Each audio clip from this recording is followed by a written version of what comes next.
Before we start today's show today, I want to thank our great new sponsor, MyPillow. That's right, MyPillow. They sent me one of those, Mike Lindell and the guys did, and I've been sleeping on it for a couple of weeks now, and I've never slept better. Hey, I've got a huge and busy schedule. Not only do I do the show, but we run an advertising agency. We help other podcasters with their shows throughout the country. We're constantly talking to folks, going to concerts.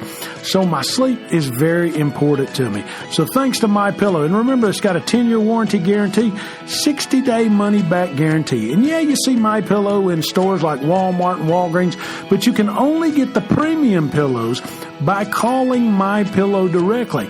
So grab you one of those premium pillows. Call this number right here, 1-800-338-2330, 1-800-338-2330. Reference the code SGNP when you talk to them and say, hey, I want that premium pillow that Darren on SGNP has. It's that simple. They'll sell it to you, and it'll make life a whole lot better. So if you're having trouble sleeping, call MyPillow today, 1-800-338-2330. Use the code SGMP or go to their website, mypillow.com, and check them out. Hey, make sure you tell them SGNP sent you.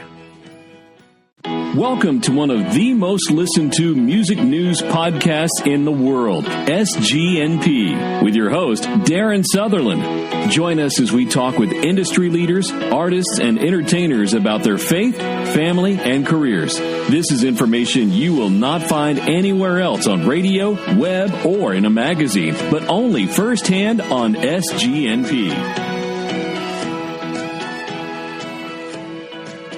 And welcome back to SGNP. Darren Sutherland, the good Dr. Jeff Steele, back here with you on Southern Gospel News Podcast. Jeff, we've been having a good time the last few days, talking about the Good Music Southern Gospel News Podcast. And folks, if you've got a news tip for us, you can always reach out to us on our Facebook page, Southern Gospel News Podcast, and let us know what's going on. Now, we posted a little April Fool's joke yesterday, late last evening, okay, on our Facebook page, and had 5 or 6 likes. Did you see that, Jeff? I think most people figured out it was April Fool's, but I did it far enough away from the morning time where nobody got upset with us, because yesterday was Sacred Day, being Easter Sunday. But we did a little fun thing, saying Dollywood was going to launch her own cruise. Dolly Parton was going to launch her own cruise ship. What about that? You think that'd be a good idea? I missed it, so I'm suffering from ignorance on this one. You're fine, man. You're fine. But hey, did you have a good Easter? That's a question for you. I mean, did you have, before we start talking about radio and what we like and what we don't like, did you have a good Easter, Jeff? How's the family? How's all that? Well, we had a record crowd at the church, and I had a message that was, I don't get it all the time, but it was kind of like hand-delivered to me here in my office, and I couldn't wait to preach it, and we had a great day. The family, they all came to the house, kids, grandkids, all that, and we just had a big day. Easter, for some reason, always seems to fall at just the right time, just the right place, so we can all get together. And one thing our family does, I don't care if it's Easter or Labor Day or Memorial Day, Thanksgiving, Christmas, we're always together. Our kids have never lived more than 10 minutes away from us. That's awesome. They're in their mid-30s now, so that's a pretty good record. That's good. Jeff, this is a deep subject, and it's probably a touchy subject to a lot of folks.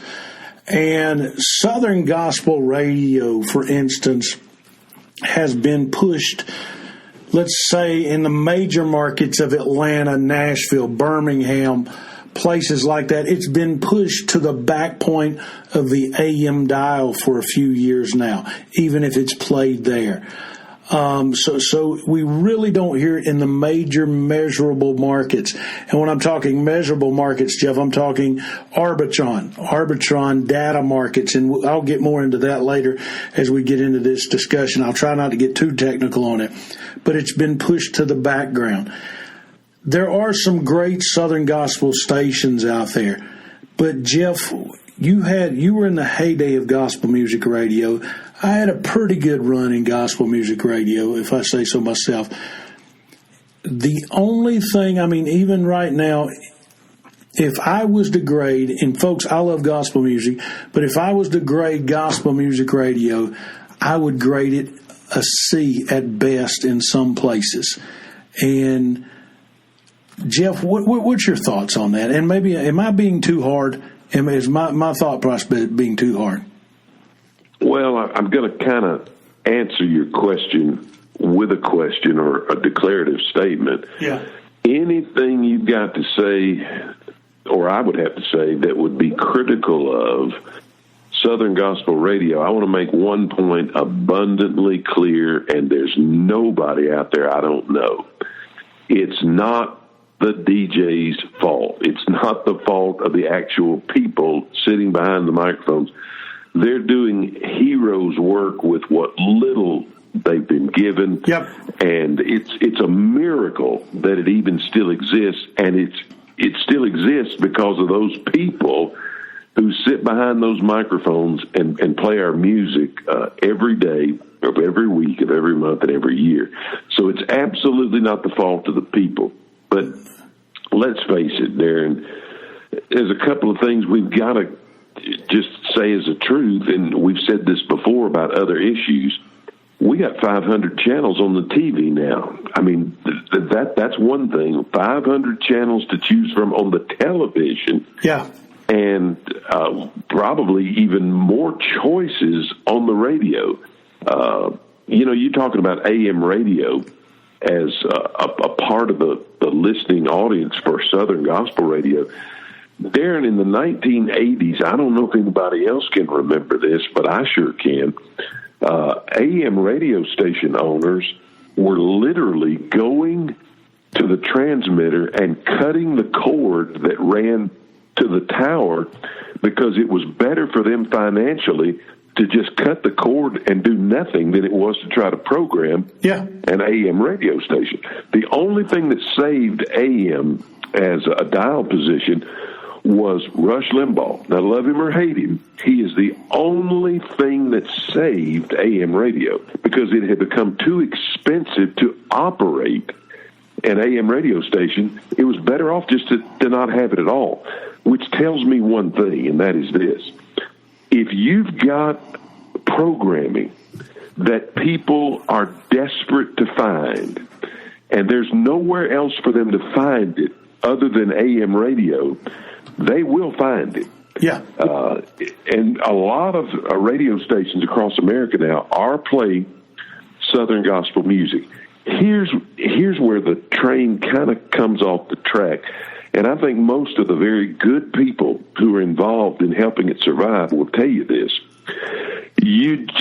Preaching and Southern Gospel music don't make a great marriage as far as marketing is concerned. But even back, and the only good money I've ever made in my life was in Southern Gospel Radio. I was an air personality and a salesman. And I got to tell you, it was tough to come on each morning from 6 to 8 and have a live DJ playing gospel music.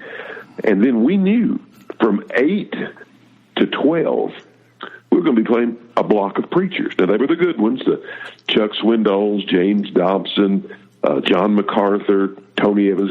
They were the good ones. But then we'd go to 12 o'clock, and then we'd have another guy come in with a talk show, national talk show, and he was literally on until 2. And then I would come on from 2 to 6. And then at night, it was preachers until we signed off at midnight.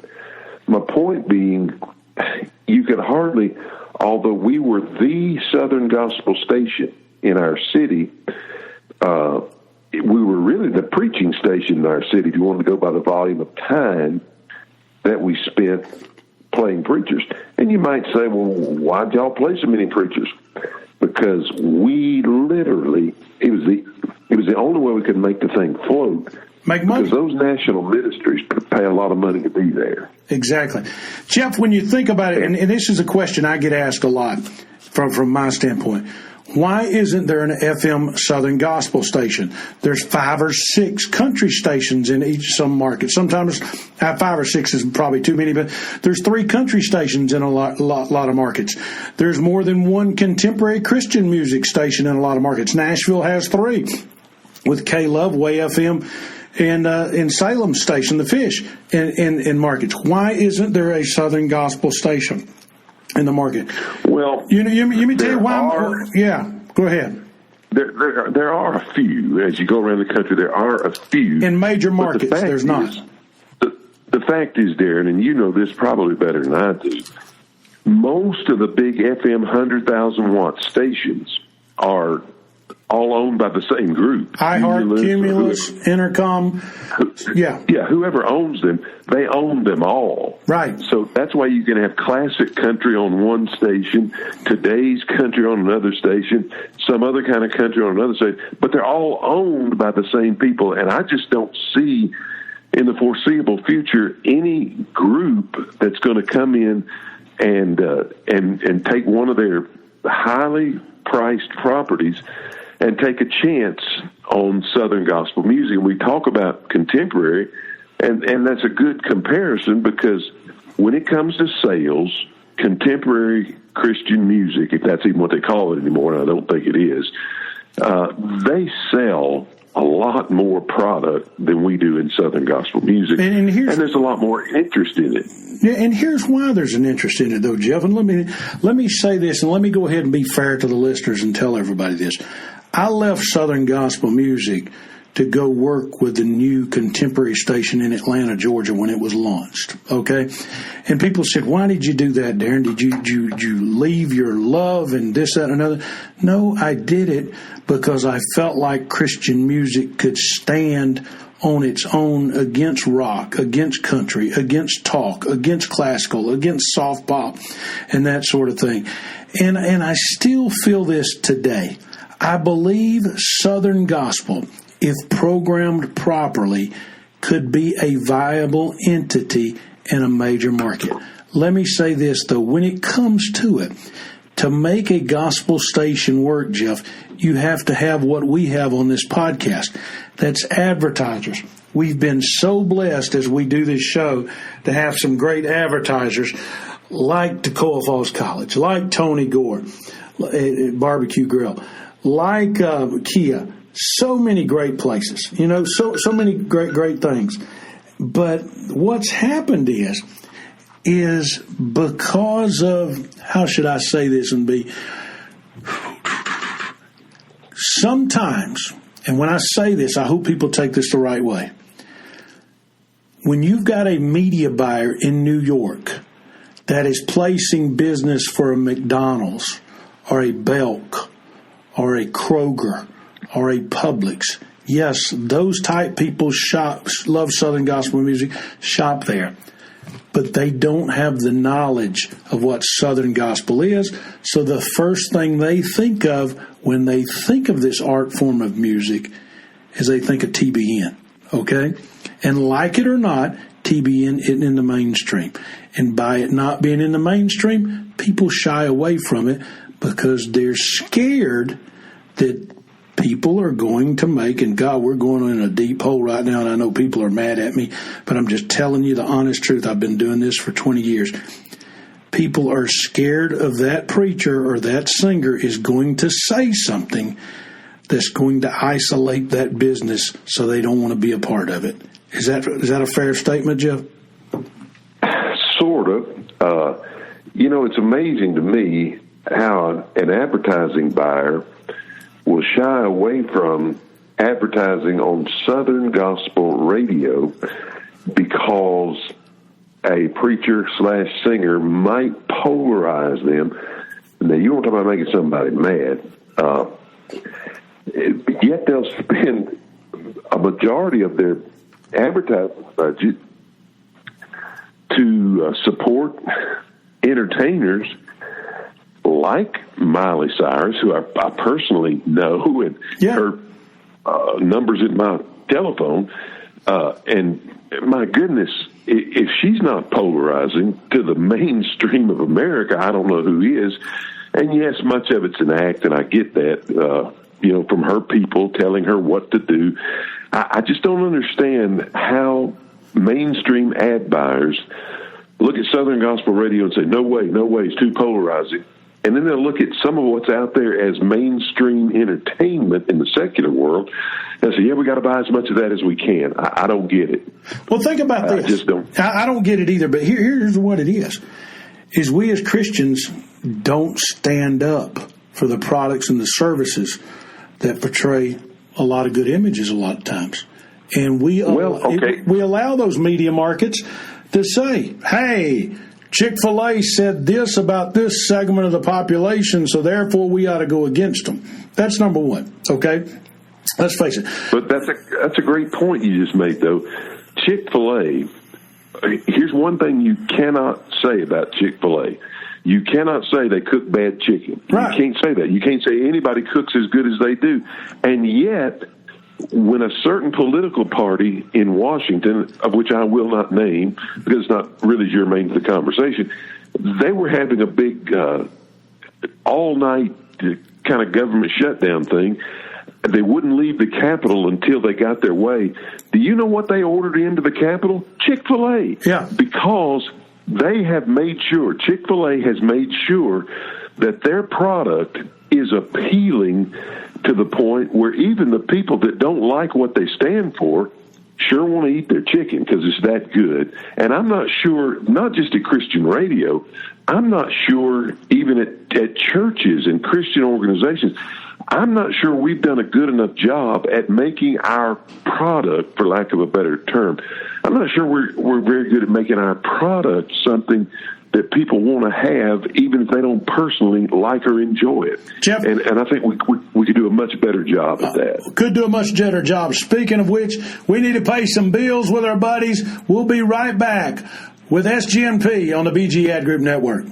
Come see what all the smoke is about at Tony Gore's Barbecue and Grill in the heart of the Smokies, Sevierville, Tennessee. Start off with T's loaded tater chips, some great sweet tea, then have some of his famous fried chicken, a pulled or sliced pork plate, or the best barbecue ribs in the Smokies. And oh, did we mention homemade mac and cheese? And dessert lovers, it's worth the trip just for a piece of cake. Voted the best barbecue in the Smokies, Tony Gore's Barbecue and Grill in Sevierville, Tennessee. And remember, gospel music fans, you never know who you'll see while at Tony Gore's Barbecue and Grill. For more information, visit them 24/7 at TonyGore.com. And welcome back to SGMP. Darren Sutherland and Dr. Jeff Steele with This Week in Southern Gospel Music News Podcast, SGNP. I want to throw that M in there all the time, but it's just SGNP. Tell your friends about it. Tell your family about it. Share our podcast with you. You're not going to like every episode, I promise you. Some are going to be fun, and we're going to get to talk about fun things. Jeff, like, who's your favorite quartet and why? Some we're talking about money. Today we're talking about Southern Gospel Radio, and we got off onto advertising and why advertise. But advertising, Jeff, is what runs radio stations. And unfortunately, we don't understand. I mean, think about this right here, Jeff. Country music does not have a major stick. And when I say stick, a major FM radio station in New York City right now. You follow what I'm saying? So it makes it tough on Southern Gospel radios to have a good footprint. But is there enough? Okay, I'm going to ask you this, and I'm going to tread lightly when I ask you this because you depend a lot on Southern Gospel Radio, okay, to play your songs and to play your music. But is there enough quality, impartial Southern Gospel DJs and program directors in this country? Well, the question's pretty easy to answer because we don't even have enough stations, so we can't have enough quality people. We don't have enough stations to feed them. But, yeah, we've got some really good ones. And, you know, your question leads to another one. Is there enough talent pool in the music that's produced to be able to produce something that can program a station? I say, sure, there is. But the problem is there's not enough time donated to Southern Gospel music to even say that it programs a whole radio station. They are, just like I was 30-plus years ago, they are today like I was then. They're really not a Southern Gospel station. They're a preaching station. And what I mean by that, Darren, is, you walk into a car dealership, maybe a Kia dealership, to pay some homage to our sponsor, and you hear music play in the background. It's always a radio station because it's cheaper to put a radio station through the speakers than it is to get your own music system. And you hear that music playing. You hardly ever hear the guy at the radio station talking because they're playing so much music. In Southern Gospel, you can't ever be that station that's being played in the background because there's no way to put some of these preachers in the background. I'm not being critical. I'm just saying it's impossible to have preaching as background music. And, it might last for an hour. You'll get good Southern Gospel music, but then 8 o'clock comes in the morning or 12 in the afternoon or so, and you're going to get 2 or 3 or 4 hours of preaching. Now, you want to talk about polarizing for a minute from a business standpoint. Okay. Any good preaching is going to be polarizing. Any good preaching is going to call for you to make a decision based on what was just said. And, I get where the ad buyers are coming from now when they don't want anything quite that polarizing. I get that. It's going to have to come, I think, through the local markets. Listen, I spent, good grief, I went on the air in 1978, and I didn't come off the air until we finally went full-time with the Steels in 1991 or 2. That's, anyway, you cut it, that's like 13 years. I made, the only substantial money I've ever made in my life, I made programming a Southern Gospel radio station.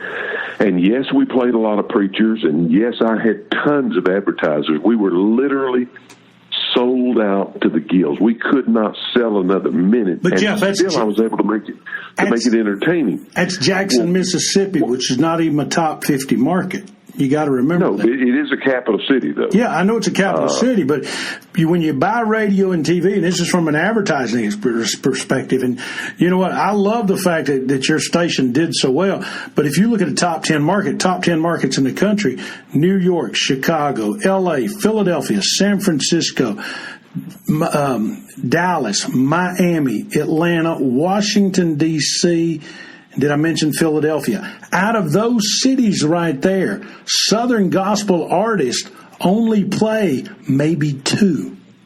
And that is being Atlanta and Dallas. So I think that whole... And don't know how successful they are there. Yeah. I mean, we're in a day and time in Atlanta, Georgia, where you have to go to the exurbs of exurbs to hear gospel music anymore. You know that. Every gospel music group drives through here, but few stop anymore. But think about this, though. Yeah. The contemporary stations, there's only about 50 of them that make up the difference makers. Yeah. The difference is, while the Southern Gospel stations are in small towns in the woods of America, these contemporary stations are in all the cities you just mentioned. They're in Miami, they're in Dallas, they're in Philadelphia, they're all those major cities. And it makes a difference. When you put on a station that may be a 50,000 watt AM station, your coverage is small to begin with, and then you got to find somebody. You mean a 5,000 watt AM station? Because if it's a 50, it's a major one, like it's like WSB in Atlanta or 680 WSM in Nashville for a 50,000 watt station. It's a 5,000 watts. What you're talking about, a smaller station. But you're right. Yeah, I was trying to find something that didn't represent a lot of coverage. Right. Look, again, I repeat, it's not the people who are sitting behind the microphones. Those people are doing a hero's work to even keep the station alive. Right. But the fact is, we're talking about major advertisers. And here's another thing to remember. Buddy, we're on a podcast here. We're not on the radio. We're on a podcast. That's where the future is going. But, Darren, if we don't turn results in a reasonably short amount of time, say 6 months or maybe even a year, I'll give us some time. If we don't begin to turn results, we're not going to have any advertisers either. And you and I are going to have to look at each other and say, hey, we better find something else to do. I mean, that's just a cold, hard reality. Yeah, it is a cold hard. We don't have the option of putting on preachers for half the time we're on because they'll pay to be on here. It's me and you we're all there is. We've got some initial advertisers that have signed on board with us. I think you call them charter advertisers. Yeah. But the fact is, if we don't turn some results, we're not going to have any either. You're exactly. And the way the rules are right now, we can't even play music because we couldn't afford the BMI rights. You follow what I'm saying? Yeah, we can't afford to pay for the music. Exactly. And there are a lot of stations right now within Southern Gospel Radio, and I'm not being critical of them. This is just the world we live in. They can't play BMI music because they're so far behind in paying BMI. And don't get me started, it's a whole other program, but the fact is I'm on both sides of the argument. I'm a songwriter and a singer, so I see the argument of how songwriters have to be paid by BMI, but I've also programmed a radio station and I pastor a church where I don't want to pay it. I don't want to pay the exorbitant fees that they charge to be able to play their music. So this is really a question without any simple answers, and maybe there are no answers at all. Has Enlighten helped from an artist standpoint? Has Enlighten, this satellite news channel, helped or hurt Southern Gospel Radio, number one? And let me say this, number two. In the statistics that were just released March the 1st from Edison Research, more people are now listening to podcasts than satellite radio, Jeff, which is part of the reason we started this show. But has Enlighten helped or hurt Southern Gospel music in the past 10 years? I think it's helped the artist because, you know, why in the world would somebody that loves Southern Gospel music want to listen to a majority of the day given over to preachers? Now, look, I understand it. I did the same thing that many of the people today are doing. The preachers toted the mail. Just like a good comparison would be high school football on Friday night.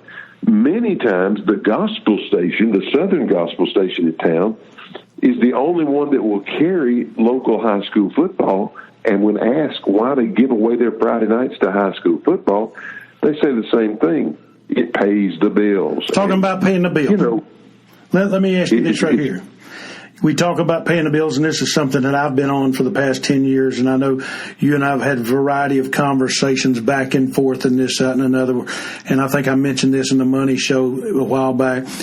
And this is my bully pulpit, and say, Darren, get off of it if I need to. But why has some Southern Gospel stations still not seen the fact that Carrie Underwood can sing How Great Thou Art as great as anybody since Elvis Presley, get 31 million downloads on YouTube? Alabama can cut a gospel CD, play it, people love it. Alan Jackson can win a Grammy for his Southern Gospel CD, Old Country Church. We love gospel music. You've sang at the Grand Ole Opry. Most groups that are prominent in Southern Gospel has. But yet we still have some people in the industry, so to speak, that says, I can't believe they let Reba sing on that station. Why is that, Jeff? What is the thinking behind that, and why do folks think that way?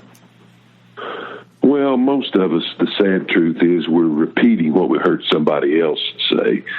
And we might not even think that way, but it makes us a little more palatable to the people we run with to say stuff like that. I don't think people have a big problem with Reba or Alabama or Alan Jackson, but they also don't have a problem being critical of them either. And the only reason I can think of is they have to be repeating what they've heard other people say.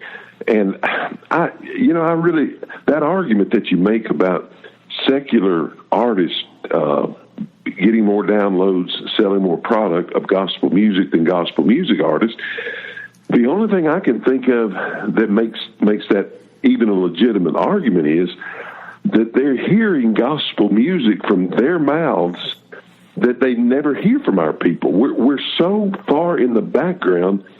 People there are major gospel groups.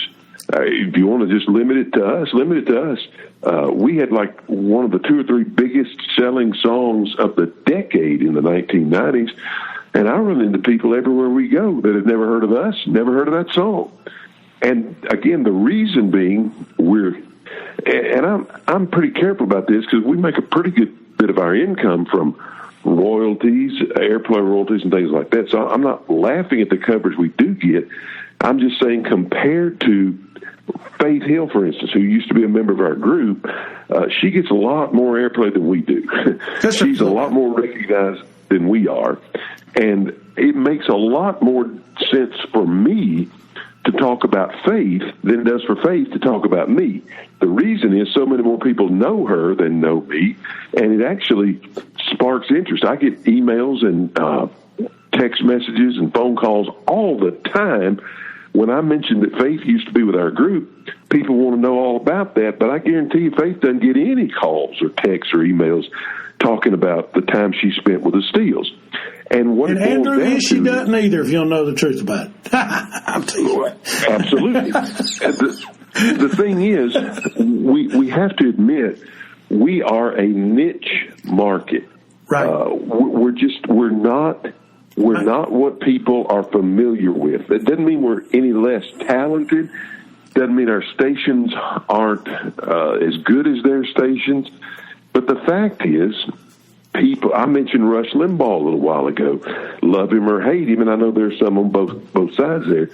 That one man saved AM radio from extinction. And he saved it by becoming, for a period of time, the most well-known talk radio personality in America. No doubt. People want to latch on to something everybody's familiar with. Well, Jeff, and everybody is not familiar with us, and everybody's not familiar with, and I don't want to name anybody's names because I don't want to think I'm taking a shot at them, and I'm not. We're just not that well-known, and that's a big part of the problem. You know what? For us to be more well-known, we got to play this Kia commercial right here. We'll come back in just a second with closing remarks on a very deep subject that we really haven't even stuck our toe in, and we probably could go months talking about it, but we just won't. We'll try to close it out in just a minute. You're listening to SGNP with Darren Sutherland and Jeff Steele on the BG Ad Group and the BG Podcast Network. Woo! This is fun. SGNP is brought to you by Kia. Join SGNP this summer for the Kia Summer Nights Concert Series, a free concert at select local Kia dealers. The first concert is June 14th with the McCameys at Julio Jones Kia in Tuscaloosa, Alabama.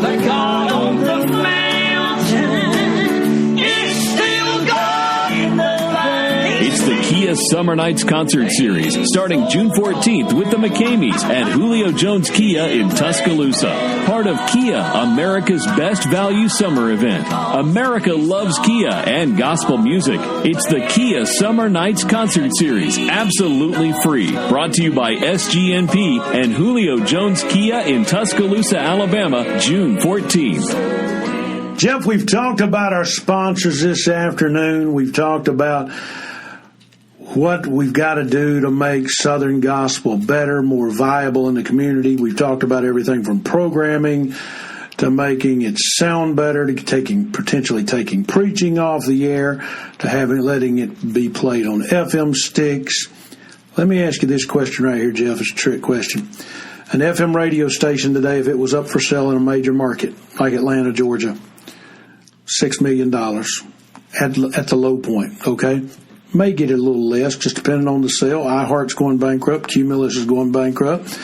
Some other stations are. There'd be a lot of people line up to buy it.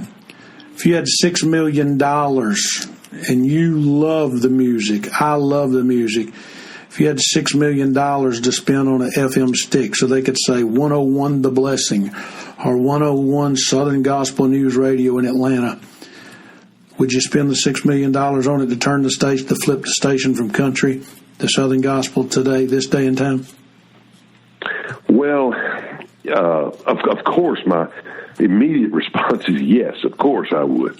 And let's think about this. We just celebrated Resurrection or Easter Sunday in a very not too distant past. Yes, sir. And it's amazing to me how we talk about how we're all going down, woe is me, blah, everybody else more popular than we are. We had the record crowd at our church, biggest crowd we'd ever had Easter Sunday morning. Yep. I guess my point there is the first thing that needs to change, not only at Southern Gospel Radio, but needs to change in every Christian enterprise out there, is we got to get this woe is me, defeatist attitude out of our heads and realize, man, the greatest news this world has ever heard was that Jesus Christ came into the world to save sinners. That's the greatest news in all the world. And for us to shy away from it because of a supposed lack of advertising or a supposed lack of popularity, we got to be out of our minds. No wonder the good news is not getting spread. We're the ones declaring it to be out of style, bankrupt. We can't make it. We don't have enough. We serve the God that's more than enough. We just got to get this old-fashioned defeatist mentality out of our head that says we can't, based on what we don't. Folks, it's the best news in the world. It's the greatest thing the world's ever heard come into it. And I just think we got to turn the tables a little bit on what's in our minds and stop playing the victim, because if the truth be known, Darren, and this is the truth, and I think you know this, nobody in the mainstream is really out to get us or silence our voice. They've just made the argument in a very good way that we're not part of the conversation. We're not part of the conversation because we believe we're not part of the conversation. Exactly. We're beating our own self up. Let's start a new conversation if that's the case. Let's demand that we have access to the decision-making process at the highest levels, because, you know, whether you love the president or hate the president, I can tell you who elected the president, and it was evangelicals that elected the president, and yet we're going to let major ad buyers and people that make the big decisions at the big table of ideas, we're going to let them tell us we're not popular enough, we don't have enough. We're going to let them tell us that when we just elected a president. You can love him or hate him, say anything you want to about him, good or bad. We put him in there. Evangelical Christians put him in office because there's more of us than you think there are. Jeff, let me say. So, yeah, I'd buy the station. Yeah. I like what you said. I really like what you said. Here's what I'm going to say. When Carrie Underwood can get 31 million downloads on YouTube singing softly and tenderly, a song not a single group in gospel music would sing. Okay? That tells me there's a hunger in America for gospel music, for people to hear Greater Vision sing Just One More Soul, for people to hear songs like The Kingsmen, When Mama Prayed. I'm going back in time saying this. For people to hear the Gaither Vocal Band. It tells me that there is opportunity out there. But it also tells me that, hey, we've got to put our best foot forward to make it work. We've got to put our best foot forward to make it work. Bart Millard. Go ahead. Bart Millard's been a friend of mine for years. Mm-hmm. He has the most popular movie in America as we speak. I went to see it last week myself, and at 5 o'clock in the afternoon at full price, mm-hmm. when nobody's even off work yet, the theater was packed at 5 o'clock in the afternoon. They must have been scratching for seats in the 8 o'clock show. What I'm saying is, we have believed too long the lie that says we are not numerically large enough to make a difference. We're not talented enough to make a difference. Our radio stations aren't influential enough to make a difference. I say fooey on all that. None of it's true. I think our radio people have done the best they can with what they have, and I appreciate every one of them. I think our people are the most talented in the business. And I think we're in the majority, and I don't know why. The real problem is we can't seem to convince ourselves that we are right where we need to be. We just need an attitude adjustment, and we need to fight the good fight. And we need to, Carrie Underwood's people, people are managerial staff and all that stuff. They understand we're in the majority, whether we understand it or not. So they're the ones that okayed her to sing that song. They're the ones that pushed for that song to be sung because they know, just like Alan Jackson's people know, they know this thing's going to be a bestseller because these people are out there they know it more than we know it, and that's a real shame. So here's the deal. It's real simple. We got to close it out because we're out of time. Back the advertisers that you hear on your favorite radio station. Back the advertisers you hear on your favorite podcast, SGNP. Would you not agree, Jeff? We got to do that.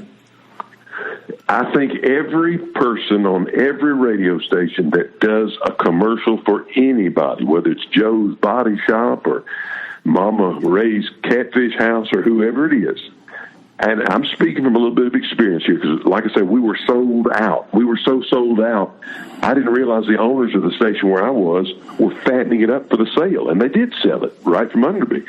But in every commercial you record with, tell them Brother Jeff sent you by. And when you come through the cafeteria line, a lot of times the owner will be dishing up the soup or the beans. Mention that I heard about this on Brother Jeff's program. You're going to be the only one that ever says that. The country station never tags their commercials like that. The rock station never tags their commercials like that.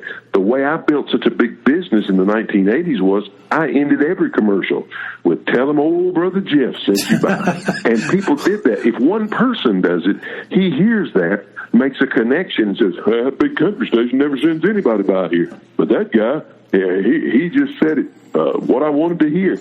If you'll do that, support your advertisers and tell them where you heard it. It'll make a huge difference. That's right. If you got grandkids, you got kids about to go to college, tell TFC, Tacoma Falls College, Darien and Jeff sent you. If you're in Pigeon Forge, Tennessee, Sevierville, Gatlinburg, in that area, make the extra 5 miles and go by Tony Gore's Barbecue and Grill. Tell them Darien and Jeff sent you.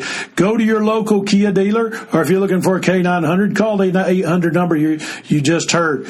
Go by and see Kia. Jeff, we got to run. We're out of time, man.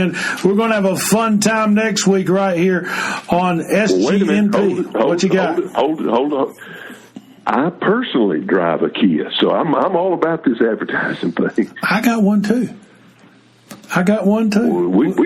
We back our sponsors. That's right. Anytime I'm in Sevierville, I go by and see Tony Gore, and I ain't got a plate of food free yet from him. What do you think about that, Jeff? Well, I have gotten a free plate or two, but not enough. Tony will take care of us. I know that. Hey, buddy, I appreciate it, man. Thanks as always. This is fun. And you know what? We don't want to hurt anybody. We just want to throw it out there and keep it real. Wouldn't you agree, Jeff? We want to uplift and see what we can do better. And if we can do it better, man, the kingdom will be better as a whole. You've been listening to Southern Gospel News Podcast with your host, Darien Sutherland and Jeff Steele on the BGI Group Network. SGNP is excited you chose to listen today. If you'd kindly leave a remark and rating in the podcast remarks section, we surely would appreciate it. Please share with a friend or family member. Look for us on Facebook, Twitter, and our new website, SouthernGospelNewsPodcast.com. And remember the Kia Summer Nights concert series, all 100% free, coming to a town near you. For more information on the concert series or to advertise your products, services, concert event, or new project on SGNP and reach a 100% guaranteed number of people in your area, call Tim Newton at 770-874-3200 or email him today, tnewton@bgadgroup.com. Let us geo-target our ads for you, something radio nor magazine can do.